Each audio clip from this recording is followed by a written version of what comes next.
Bonjour, bienvenue dans mon bureau. Bruno Guglielminetti qui vous accueille avec le Samsung Instinct, ce nouvel appareil que Bell offre à ses clients depuis quelques jours. TELUS devrait le faire incessamment sous peu. Donc le Samsung Instinct qui est, selon Bell et Samsung, s'il faut le croire, le petit cousin du iPhone. Ça ressemble énormément. On va regarder l'iconographie, la navigation, ça ressemble, c'est influencé. Et je vous dirais que la comparaison pourrait s'arrêter là parce qu'il y a deux choses différentes. D'une part, l'appareil n'est pas Wi-Fi ou Wi-Fi, donc on ne peut pas le brancher à un réseau résidentiel ou d'entreprise. On doit absolument utiliser le service Internet du fournisseur cellulaire. Et puis de l'autre côté aussi, l'écran en tant que tel, bon, il est plus petit que l'iPhone et il n'est pas multipoint, c'est-à-dire que vous pouvez uniquement utiliser un doigt pour lui donner de l'information et que vous ne pouvez pas, comme l'iPhone, agrandir des photos en utilisant l'index et le majeur ou peu importe quel doigt vous utilisez pour jouer avec le téléphone ou donner des commandes au téléphone.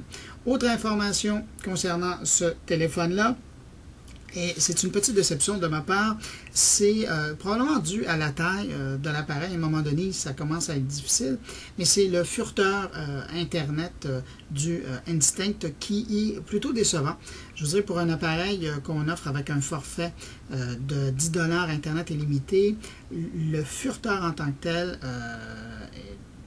est difficile à utiliser.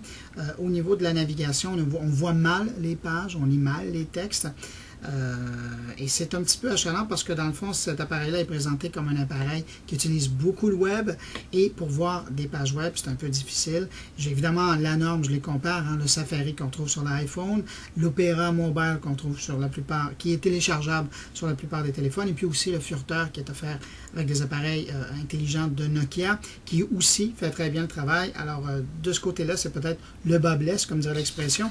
Ce qui est surprenant aussi, sur certains services comme la météo par exemple, c'est surprenant de voir que l'appareil ne va pas faire les mises à jour automatiquement des données. Et donc, si vous allez chercher la météo, il faut attendre que le petit appareil aille chercher les informations, les mettre à jour, et puis après vous les donne, plutôt que d'aller le faire pendant qu'on n'utilise pas. Puisqu'on a un forfait illimité d'Internet, pourquoi pas l'utiliser pour assurer la mise à jour des données pendant qu'on n'utilise pas. Petite suggestion, on va dire. Le clavier virtuel, il est aussi très petit. Je vais essayer de vous montrer ça. C'est pas tellement gros et c'est assez surprenant. Alors disons qu'on entre comme ça. Vous voyez un éclat. Puisque l'écran il est petit, évidemment, c'est difficile de faire un clavier plus grand. À un moment donné, ça commence à être difficile à rentrer des mots, lettres reçues, des lettres, à le taper.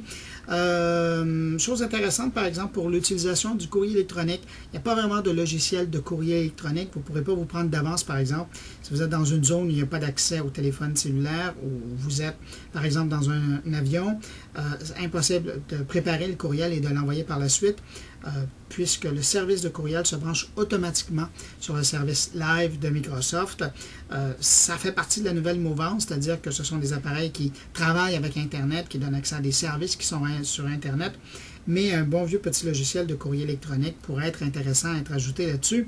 Un plus ou deux plus, la télé en direct, ça fait partie des services que Bell offre.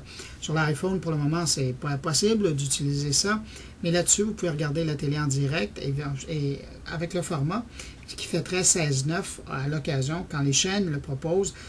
J'ai vu avec RDI, j'ai vu avec les Jeux olympiques, vous avez de bonnes images, mais bon, le forfait de télé en direct, c'est quand même 10 $ de plus par mois.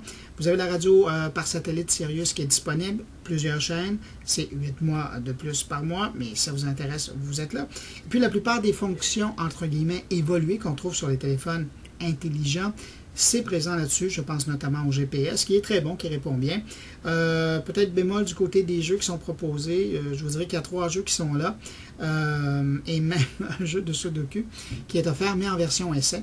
Mais c'est pas fort, j'avoue qu'on aurait peut-être pu rajouter un petit solitaire ou quelque chose du genre et ça aurait fait l'affaire. Alors voilà mes premières impressions en ce qui concerne le Samsung Instinct. Ça va sûrement faire plaisir à des gens qui sont avec Bell ou TELUS prochainement et qui ne peuvent pas mettre la main sur un iPhone. Mais si vous êtes dans le domaine de la recherche de ce type de téléphone, vous pourriez regarder aussi sur d'autres modèles, par exemple, qui sont offerts chez Bell et TELUS, du côté de HTC, de LG et autres modèles. Alors voilà, à très bientôt.